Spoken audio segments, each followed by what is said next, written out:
अब सुनो, tangent normal के अंदर अब तक अपन कितने प्रकार के सवाल कर चुके हैं?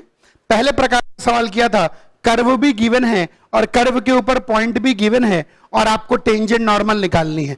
बहुत इजी था।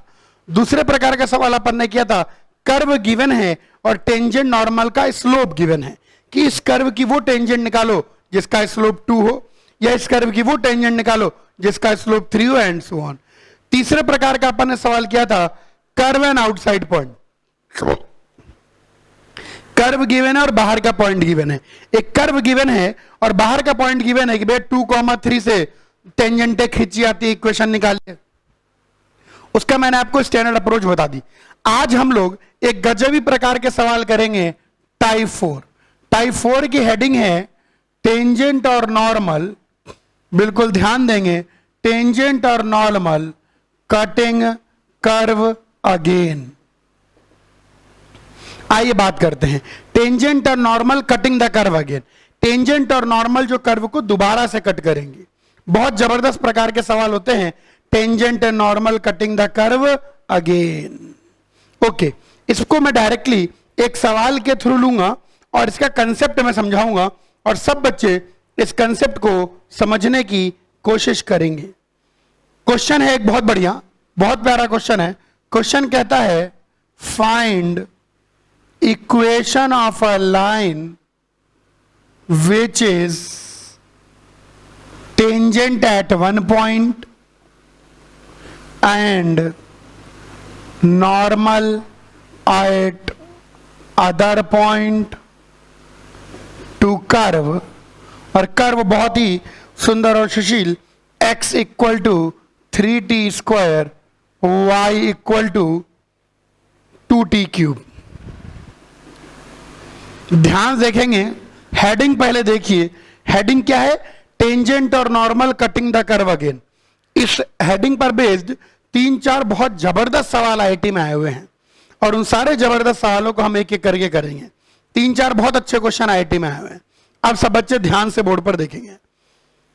इस बार ना टेंजेंट की स्लोप गिवन है, ना आउटसाइड पॉइंट गिवन है, कुछ भी नहीं गिवन है, बल्कि एक ज्योमेट्रिकल रिलेशन गिवन है। क्या ज्योमेट्रिकल रिलेशन गिवन है? आइए देखें, what is the geometrical relation given. Find equation of a line which is tangent at one point and normal at other point to the curve this. एक ऐसी line की equation निकालिए जो एक point पे टेंजेंट हो और दूसरे पॉइंट पे नॉर्मल हो इस कर्व के।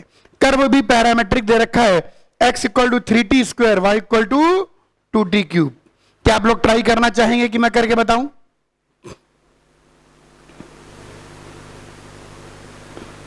हाँ, नहीं, मैं करके बताऊंगा, ट्राई ना करें। सुनो ध्यान से। अब ये कर्व शायद, मतलब मैं क्या सोच रहा हूं, गिवन क्वेश्चन के हिसाब से ये कर्व शायद कुछ ऐसा होगा ताकि ऐसी कोई लाइन एग्जिस्ट करे जो कि इसको एक पॉइंट पे टेंजेंट हो जाए और दूसरे पॉइंट पे नॉर्मल हो जाए। हम ऐसा कैसे क्वेश्चन करना है, ध्यान सुनिए। हम इस पॉइंट को P मान लेते हैं, इस पॉइंट को Q मान लेते हैं। तो P पॉइंट का पैरामीटर T1 मान लीजिए, तो 3t1 square comma 2t1 cube, और ये बन गया 3t2 square comma 2t2 cube. अब यहां पर लाइन की इक्वेशन निकालने के लिए हमेशा दो चीजें चाहिए होती है, या तो लाइन पर 2 पॉइंट पता लग जाए या एक पॉइंट और स्लोप पता लग जाए, दो चीजें। तो यहां पर मेरे मन में ऐसा विचार चल रहा है कि अगर किसी प्रकार से T1 T2 पता लग जाए, किसी प्रकार से T1 और T2 पता लग जाए तो मेरा काम बन जाए। अब देखो T1 T2 कैसे पता लगेगा। अगर इस कर्व को अपन डिफरेंशिएट कर दें तो dy बाई dx बनेगा dy by dt whole divide by dx by dt। dy by dt 60 square, dx by dt 60, यानी t आ गया। अब लाइन तो यही है, लाइन तो एक ही है। इस लाइन की अगर अपन बात करें तो slope of tangent at P should be equal to slope of normal at Q should be equal to slope of line joining P and Q। हर बार यही फंडा लगाएंगे भाई, यही लाइन P पर टेंजेंट है, यही लाइन Q पर नॉर्मल है और यही लाइन P और Q को जोड़ रही है, लाइन तो एक ही है। तो चाहे मैं इस लाइन की स्लोप P पर टेंजेंट मान के निकालूं चाहे मैं इस लाइन की स्लोप क्यू पर नॉर्मल मान के निकालूं, चाहे मैं इस लाइन की स्लोप पी और क्यू को जोड़ने वाली लाइन के रूप में निकालूं, अल्टीमेटली स्लोप तो एक ही आएगी। तो पी पर टेंजेंट की स्लोप T1 वो मैंने निकाल दिया T, क्यू पर नॉर्मल की स्लोप -1/T2 और पी और क्यू को जोड़ने वाली लाइन की slope 2T2 cube -2T1 cube whole upon 3T2 square -3T1 square.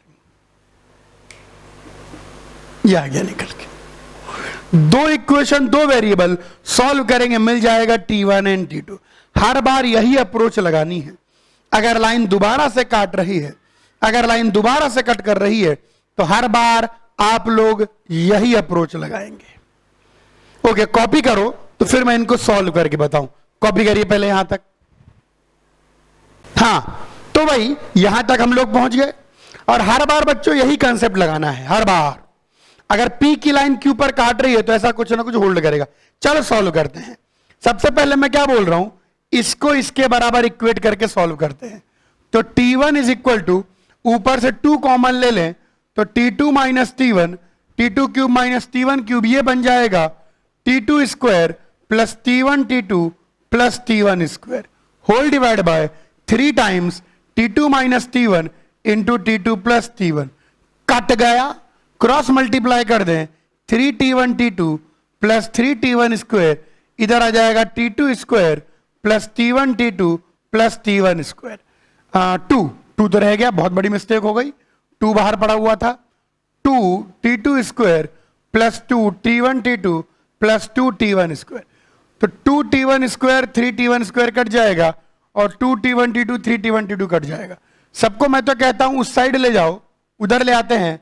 तो 2T2 square minus T1 T2 minus T1 square 0 आ गया, यानी T2 square minus T1 T2 plus T2 square minus T1 square 0 आ गया। 2T2 square को बांट दिया, यहां से T2 common लेंगे तो T2 माइनस T1, और ये तो अपने आप ही फैक्टराइज हो रहा है, T2 minus T1 into T2 plus T1। बहुत सुंदर, बहुत सुशील, ये निकल के आ जाएगा 2T2 plus T1 equal to 0। मैं बोलूंगा कि T2 माइनस T1 0 नहीं हो सकता। क्यों नहीं हो सकता?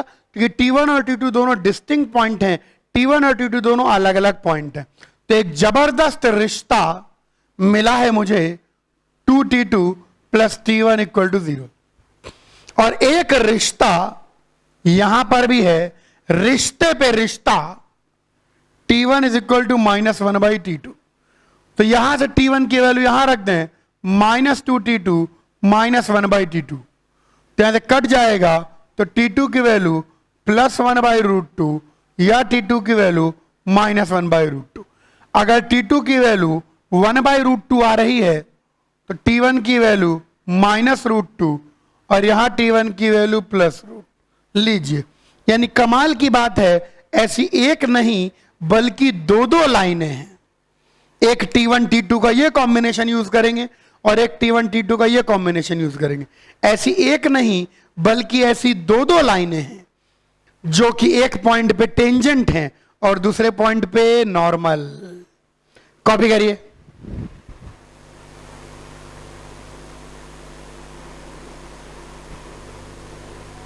ओके, अब मैं दो जबरदस्त सवाल लेने जा रहा हूं। मैं चाहता हूं दोनों सवाल देखें। दोनों सवालों की अप्रोच बहुत अच्छी है। Tangent cutting the curve again में ये दोनों क्वेश्चन आईटी के अंदर आए हुए हैं। पहला क्वेश्चन बहुत अच्छा है। पहला क्वेश्चन कहता है if tangent at x1 y1 of curve, क्या कर्व गिवन है? x3। If tangent at x1 y1 of curve this cuts curve again at x2 y2, show क्या चीज शो करनी है हमको? हमको शो करना है x2 by x1 plus y2 by y1 equal to -1। ये हमको शो करना है। If tangent at x1 y1 of curve this cuts curve again at x2 y2, show this. चलो कोशिश करते हैं मिलजुल के। ओके, बहुत सारी बातें दिमाग में आ रही हैं। x1 y1 x1 y1 इस कर्व के ऊपर लाई करेगा तो एक रिश्ता x1 cube plus y1 cube equal to a cube, x2 y2 भी बच्चों कर्व के ऊपर लाई करेगा, एक और रिश्ता, रिश्ते पे रिश्ता x2 cube plus y2 cube equal to a cube, ये निकल के आ गया। अब x1 y1 पर टेंजेंट x2 y2 पर कट करती है, अच्छी बात है। इस पॉइंट को थोड़ी देर के लिए P कह देते हैं और इस पॉइंट को थोड़ी देर के लिए Q कह देते हैं, तो वापस से मैं लिखूंगा कि slope of tangent at P is equal to slope of line PQ। Tangent, slope of tangent at P is equal to slope of line PQ। चलिए स्लोप ऑफ टेंजेंट कैसे निकालेंगे, आइए यहां कोने में कर रहा हूं, x cube plus y cube a cube है, डिफरेंशिएट कर दें, y square y dash equal to 0, तो वाई डैश की वैल्यू आ गई minus x square upon Y square, तो minus x1 square upon y1 square, slope of line PQ, PQ को जोड़ने वाली लाइन की slope y2 minus y1 x2 minus x1। कोई नई बात तो नहीं की मैंने, समझ गए होंगे सब बच्चे, बिल्कुल वही पुरानी बातें कर रहे हैं। ओहो, लेकिन रिश्ता तो नया है। चलो अच्छा, मेरे मन में बहुत सारी बातें आ रही हैं, डैन डैन कैसे होगा कैसे होगा, चलो देखते हैं। इसको 1 कह दो, इसको 2 कह दो, यहीं पर देखें 2 में से 1 को घटाओ। मेरे मन में 2 में से 1 को घटाने की बात इसलिए आ रही है क्योंकि y2 minus y1 x2 minus x1 दिख रहा है, तो 2 में से 1 को घटाएंगे तो y2 cube minus y1 cube plus x2 cube minus x1 cube 0 आ जाएगा। जरा देखिए क्या खेल खेल रहा हूं मैं, y2 cube minus y1 cube minus times x2 cube minus x1 cube, तो यहां से y2 minus y1 upon x2 minus x1, यह बन जाएगा प्यारे विद्यार्थियों x2 square x1 x2 plus x1 square, और नीचे आ जाएगा y2 square y1 y2 plus y1 square. बहुत सुंदर, बहुत सुशील। इस वैल्यू को यहां रख रहा हूं मैं, तो ये वैल्यू यहां पुट कर रहा हूं मैं, तो minus x1 square upon y1 square is equal to minus times x2 square plus x1 x2 plus x1 square whole upon y2 square plus y1 y2, ओहो ढंग से लिखो, प्लस y1 स्क्वायर। ये आ गया निकल के, यहां माइनस से माइनस कट गया। मैं क्या बोल रहा हूं, न्यूमरेटर को x1 स्क्वायर से डिवाइड कर दो और डिनोमिनेटर को y1 स्क्वायर से डिवाइड कर दो। जब न्यूमरेटर को x1 स्क्वायर से डिवाइड करोगे तो आपके पास इधर बचेगा x1 स्क्वायर से बचेगा x2 बाई x1 का square plus x2 by x1 plus 1, और नीचे बचेगा 1 y2 बाय y1 का square plus y2 bye y1 plus 1। ये देखिए, ऐसा मैं क्यों कर रहा हूं, क्योंकि जो चीज मुझे सिद्ध करनी है, जो चीज मुझे साबित करनी है, जो चीज मुझे प्रूव करनी है, जो चीज मुझे लास्ट में दिखानी है, उसमें भी x2 by x1 y2 by y1 आ रहा है। ये आ गया निकल के। क्या किया, पूरे न्यूमरेटर को x1 स्क्वायर से डिवाइड कर दिया और पूरे डिनोमिनेटर को y1 स्क्वायर से डिवाइड कर दिया। क्रॉस मल्टीप्लाई कर दे, बस उत्तर आंखों के सामने आने को तैयार है। तो ये बन जाएगा x2 बाई x1 का whole square plus x2 by x1 plus 1 is equal to y2 by y1 का whole square plus y2 by y1 plus 1। ये 1 से 1 कट जाएगा, सबको एक साइड ले आए तो x2 बाई x1 का square minus y2 by y1 का square plus x2 by x1 minus y2 by y1 0। दोनों में से कॉमन ले लें, x2 by x1 minus y2, बहुत सुंदर, तो x2 by x1 plus y2 by y1 और प्लस 1 इक्वल टू 0।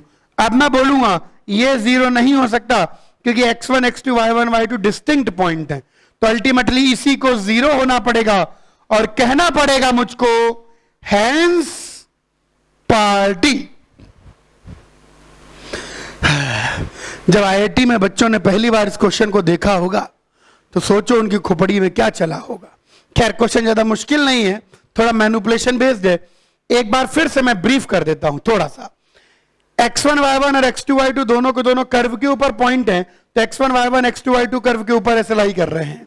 दूसरी बात, पी पॉइंट की टेंजेंट कर्व को दोबारा से क्यू पर काट रही है, तो slope of tangent at P should be equal to slope of line P Q. ये आ गया निकल के। उसके बाद ये सब है, ये तो क्वेश्चन का पार्ट है। उसके बाद हमने इन दोनों को घटाया, उससे हमको ये रिश्ता मिला, उसको रख के मैनिपुलेट कर लिया। कॉपी कर लीजिए। एक और बहुत अच्छा सवाल, जबरदस्त। अब की बार आईआईटी वालों ने क्या किया कि कर्व कटिंग अगेन को हमारे सबसे बड़े डर के साथ मिक्स कर दिया। कोऑर्डिनेट ज्योमेट्री में जो हमारा सबसे बड़ा डर होता है वो होता है लोकस, लेकिन डरने की जरूरत नहीं है, डरे नहीं। आओ देखें एक और बहुत अच्छा क्वेश्चन, कैसे उन लोगों ने कर्व कटिंग अगेन को मिक्स कर दिया लोकस से। बोलता है tangent at point P of curve, curve क्या गिवन है, y equal to x square minus x cube cuts curve again at Q, find locus of midpoint of PQ। PQ के mid point का locus निकालना है, PQ के mid point का locus. चलिए बहुत प्यारा क्वेश्चन है। P पॉइंट पर खींची गई टेंजेंट कर्व को दोबारा से Q पर काटती है। शायद कर्व कुछ ऐसा वैसा होगा कि P पॉइंट पर खींची गई टेंजेंट कर्व को दोबारा से Q पर काट रही है। अब क्वेश्चन बोलता है कि PQ के मिड पॉइंट का लोकस निकालिए। जिस पॉइंट का लोकस निकालना होता है हम उस पॉइंट को H, K मान लेते हैं। तो भैया ये मिड पॉइंट हमको पता है, थोड़ा लोकस भी बता देता हूं। वैसे तो आप लोग बहुत इंटेलिजेंट हैं। लोकस का मीनिंग कुछ नहीं होता, जिस पॉइंट का लोकस निकालना उस पॉइंट को H, K मान लो, और H और K मत ढूंढो। H और K तो पता है यार, कोऑर्डिनेट है H और K। क्या ढूंढना है आपको? ढूंढना है H और K के बीच में रिश्ता। क्या ढूंढना है? H और K के बीच में रिश्ता। यह रिश्ता क्या कहलाता है? खैर जाने दो। P पॉइंट का x कोऑर्डिनेट में a मान लेता हूं तो y coordinate a square minus a cube आ जाएगा इसी रिलेशन से। Q पॉइंट का x कोऑर्डिनेट b मान लेता हूं तो y coordinate b square minus b cube आ जाएगा। P पॉइंट का x coordinate a square minus a cube, और ये मान लिया। आइए सारे रिश्तों को यूज करें।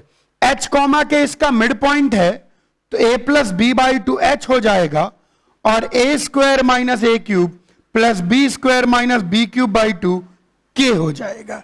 a plus b by two h हो जाएगा, और a square minus a cube plus b square minus b cube by two k हो जाएगा। H, K निकल के आ गया। और सुनो अब बहुत ध्यान से आप, ये हमारे पास निकल गया। उसके अलावा वही पुरानी कहानी पढ़ती है दोहरानी। Slope of tangent at P is equal to slope of line PQ। मेरे ख्याल से अब आप ऐसे सवालों में नहीं अटकेंगे, ये वन ऑफ द जबरदस्त सवाल है। तो P पॉइंट पर अगर हम इसको डिफरेंशिएट कर दें तो डेरिवेटिव बहुत सुंदर, बहुत सुशील 2a माइनस 3a स्क्वायर आ जाता है, और स्लोप ऑफ लाइन PQ हो जाएगा y2 minus y1 upon x2 minus x1। हे भगवान, बहुत भयानक होने जा रहा है। चलो देखते हैं क्या कर सकते हैं। अब डरने से क्या होगा, अब तो करना ही है। तो b square minus a square minus times b cube minus a cube b minus a, तो यह आ जाएगा b minus a into b plus a minus b minus a into b square plus a b whole upon b minus a. Cut गया, तो ये बना b plus a minus b square minus a b, और यहां पर 2a minus 3a square है।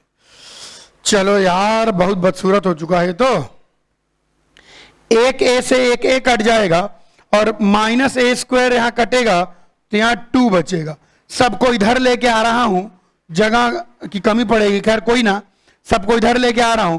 तो a minus 2a square minus b plus b square plus a b. चलो अरेंज करते हैं। a माइनस बी को मैं इधर लिख लेता हूं, और प्लस यहां लिखता हूं b square minus a square plus a b minus a square.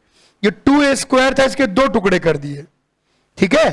तो a minus b plus b minus a into b plus a plus a into b minus a. बहुत सही, जगह की बहुत कमी है। खैर, इन सब में से a माइनस बी कॉमन ले लूं, दिख ही रहा होगा आपको। तो a माइनस बी कॉमन ले रहा हूं, तो यहां 1 बचेगा, a माइनस बी निकला, तो यहां बचेगा माइनस बी माइनस ए और माइनस ए इक्वल टू 0। ये चीज तो 0 हो नहीं सकती, क्योंकि a और b दो डिस्टिंक्ट पॉइंट के कोऑर्डिनेट हैं। कितनी खुशी मिल रही है आज, यानी 2a प्लस बी की वैल्यू 1 आ गई। अब मैं आपको यहीं पर इसी जगह में एलिमिनेट करके बता देता हूं कि कैसे करेंगे एलिमिनेट। मतलब एलिमिनेट का मतलब कैसे निकालेंगे h और k के बीच में रिश्ता। सुनिए ध्यान से, सुनिए। एक रिश्ता ये है a प्लस बी 2h और एक रिश्ता ये है 2a प्लस बी 1। सॉरी, दो रिश्ते। यहां से हम देखें तो a की वैल्यू निकल के आ जाती है 1 माइनस 2h और b की वैल्यू निकल के आ जाती है 4h माइनस 1। इन दो लीनियर रिलेशन, भाई ये भी a और b में लीनियर था, ये भी a और b में लीनियर था। इन दोनों से a और b h के टर्म में आ गया। बस पुट एंड गेट। अब a और b को h के टर्म में लिख देंगे तो h और k में एक भयानक रिश्ता मिल जाएगा, वही होगा आपका लोकस। हे भगवान, छाप लीजिए। ओके, तो अपन ने 4 टाइप के सवाल कर लिए। अब हम बात करेंगे टाइप 5। थोड़ा ध्यान देंगे टाइप 5 में। कंडीशन फॉर टेंजेंसी और नॉर्मलसी। यह बहुत जगह आता है, कंडीशन फॉर टेंजेंसी और नॉर्मलसी, यानी कब यह लाइन टेंजेंट होगी या कब यह लाइन नॉर्मल होगी। जैसे मैं बोलूंगा बिल्कुल सुनेंगे तो इसका हर सवाल कर पाएंगे। बुद्धि मत लगाइए, तरीका लगाइए। इसके अंदर क्या होता है, आमतौर पर इस प्रकार के सवाल आते हैं। एक लाइन गिवन है और बोलेंगे बताइए लाइन टेंजेंट है कि नॉर्मल है कि नहीं, या लाइन के अंदर मिसिंग वेरिएबल होगा और बोलेंगे के की वैल्यू निकाल दो ताकि ये लाइन टेंजेंट हो जाए, या के की वैल्यू निकाल दो ताकि ये लाइन नॉर्मल हो जाए, एंड सो ऑन। इस प्रकार के सवाल आते हैं। तो हम लोग इसमें यूज करते हैं कंडीशन ऑफ टेंजेंसी और नॉर्मलसी। अब सब बच्चे थोड़ा बोर्ड पर देखिए ध्यान से, बिल्कुल ध्यान से देखिए बोर्ड पर। इसके अंदर सवाल को हम 2 कैटेगरी में बांट लेते हैं, tangent line and a quadratic curve given. और यहां पर एनीथिंग एल्स। अगर एक लाइन और क्वाड्रेटिक कर्व गिवन है और बात टेंजेंसी की चल रही है, अगर लाइन और क्वाड्रेटिक कर्व गिवन है और बात टेंजेंसी की चल रही है, या इसके अलावा कुछ है, सुनना ध्यान से। इसके अलावा कुछ का मतलब नॉर्मल की बात चले, कर्व क्वाड्रेटिक ना हो या कुछ भी हो जाए। अगर एक लाइन टेंजेंट और क्वाड्रेटिक कर्व की बात चल रही है तो इसकी एक अलग अप्रोच है, और इसके अलावा बाकी सारे सवाल की अलग अप्रोच है। बिल्कुल ध्यान सुने जो मैं कहने जा रहा हूं। अब हम इस प्रकार के सवाल लेंगे जिसमें लाइन के अंदर कुछ मिसिंग वेरिएबल की वैल्यू निकालनी होगी ताकि वह लाइन टेंजेंट हो जाए या वह लाइन नॉर्मल हो जाए। इसके अंदर 2 प्रकार के सवाल बनते हैं और दोनों प्रकार के सवाल मैं समझाऊंगा, ध्यान से समझेंगे। सुनिए ध्यान से। Tangent and quadratic curve given, 2 प्रकार के सवाल। एक लाइन है जो क्वाड्रेटिक कर्व को टेंजेंट है, मतलब लाइन टेंजेंट और क्वाड्रेटिक कर्व, ये 3 चीजें हैं, या इसके अलावा कुछ भी। अब इसके अंदर करना कुछ नहीं होता, solve line and curve, make quadratic equation in x और y, it's discriminant should be 0। और इसके अंदर हम करते हैं बाई कंपैरिजन। समझाऊंगा बाई कंपैरिजन का क्या मतलब होता है। अगर लाइन टेंजेंट और क्वाड्रेटिक कर्व का पंगा हो, अगर लाइन टेंजेंट और क्वाड्रेटिक कर्व का पंगा हो, तो सिंपल काम करना है, लाइन और कर्व को सॉल्व करके एक्स या वाई में क्वाड्रेटिक बनानी है, और अगर वो लाइन टेंजेंट है तो डिस्क्रिमिनेंट 0 होना चाहिए। सिंपल सी बात है। और इसमें कंपैरिजन से करना। क्या मतलब है कंपैरिजन का, मैं आऊंगा। दो प्रकार के सवाल हैं, या तो टेंजेंट लाइन और क्वाड्रेटिक कर्व, या उसके अलावा। अगर टेंजेंट लाइन और क्वाड्रेटिक कर्व ये तीन शब्द आ रहे हैं तो करना कुछ भी नहीं है। क्या करना है आपको, लाइन को कर्व के साथ सॉल्व करेंगे और डिस्क्रिमिनेंट 0 कर देंगे। चाहे एक्स में क्वाड्रेटिक बना लीजिए, चाहे वाई में क्वाड्रेटिक बना लीजिए, और इसमें कंपैरिजन करेंगे। आओ दोनों के सवाल करते हैं। कॉपी करो पहले आप। अब अपन दो चीजें हैं, दोनों के सवाल लेते हैं और दोनों को समझते हैं।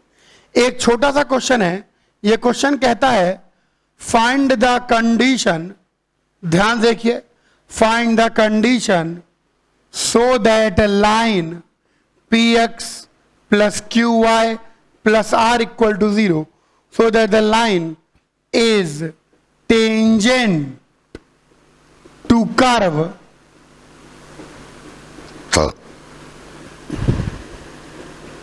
आइए। पहला सवाल बड़ा सिंपल सा है, ऐसी कंडीशन निकालिए ताकि जो लाइन है p x plus q y plus r equal to 0, ये इस कर्व को टेंजेंट हो जाए। अच्छी बात है, ऐसी कंडीशन निकालते हैं ताकि ये लाइन कर्व को टेंजेंट, उत्तरी वो तीन चीजें, लाइन, टेंजेंट और क्वाड्रेटिक कर्व। देखो ये क्वाड्रेटिक कर्व है। क्यों क्वाड्रेटिक कर्व है? क्योंकि डिग्री 2 से अधिक नहीं है, डिग्री 2 या 2 से छोटी है। शक्ल इसकी ज्यादा सुंदर है, लेकिन डिग्री 2 या 2 से छोटी है तो क्वाड्रेटिक कर्व है। क्वाड्रेटिक मतलब डिग्री 2।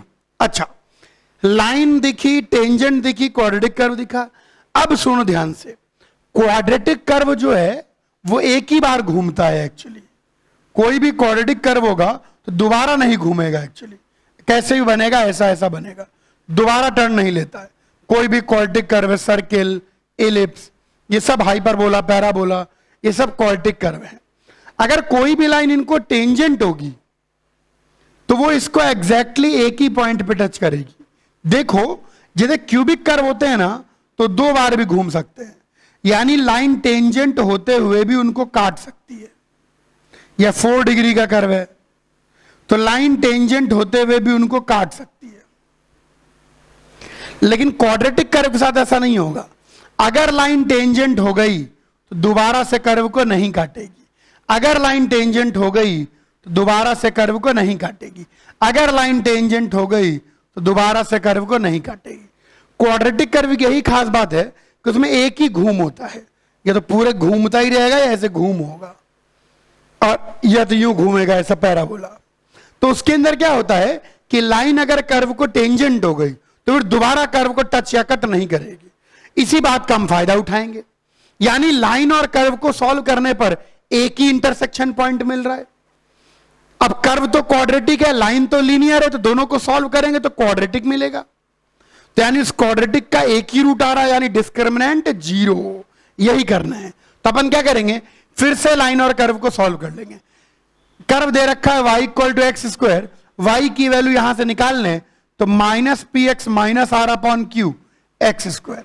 देखिए क्वाड्रेटिक बन गई, q x square plus p x plus r equal to 0 बन गई क्वाड्रेटिक। अगर सही में ये लाइन इस कर्व को टेंजेंट है तो डिस्क्रिमिनेंट 0 होना चाहिए। तो यानी P square minus 4 Q R should be 0। मिल गई कंडीशन। अब इस क्वेश्चन के अंदर बढ़ा चढ़ा के भी पूछ सकते हैं। कैसे? Q और R की वैल्यू दे दें तो P की वैल्यू पूछ लें। ऐसा दे दें कि p x plus y plus 3 equal to 0।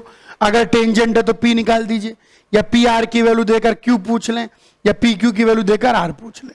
लेकिन अगर ये 3 शब्द हमारे कान में पड़े, लाइन, टेंजेंट और क्वाड्रेटिक, तो सीधे सीधे लाइन और क्वाड्रेटिक को सॉल्व करके डिस्क्रिमिनेंट को 0 करने पर आपको कंडीशन मिल जाएगी। कॉपी करिए। अब आइए, टेंजेंट वाली बात समझा दी। सोचो अगर यहां पर टेंजेंट ना होकर, इसी सवाल को लेते हैं, फिर एक अच्छा क्वेश्चन लेंगे। यहां पर होता नॉर्मल, कि ऐसा रिलेशन निकालिए, पी क्यू आर में ऐसा रिश्ता निकालिए या ऐसी कंडीशन निकालिए ताकि ये कर्व, ये लाइन इस कर्व को नॉर्मल हो जाए। अब क्या करना पड़ेगा? कंपैरिजन, क्योंकि 3 शब्द तो नहीं पढ़े कान में, लाइन, टेंजेंट और क्वाड्रेटिक कर्व, वो 3 पढ़ते ही अपन डिस्क्रिमिनेंट 0, वरना कंपैरिजन। क्या मतलब है कंपैरिजन का? क्या मतलब है कंपैरिजन का? आइए मैं बताता हूं कंपैरिजन का क्या मतलब है। कंपैरिजन का मतलब होगा राइट टेंजेंट और normal in terms of one variable on the given curve। जो गिवन कर्व है उस पर टेंजेंट या नॉर्मल लिखिए, जो गिवन कर्व है उस पर टेंजेंट या नॉर्मल लिखिए, राइट टेंजेंट और normal in terms of one variable on the given curve.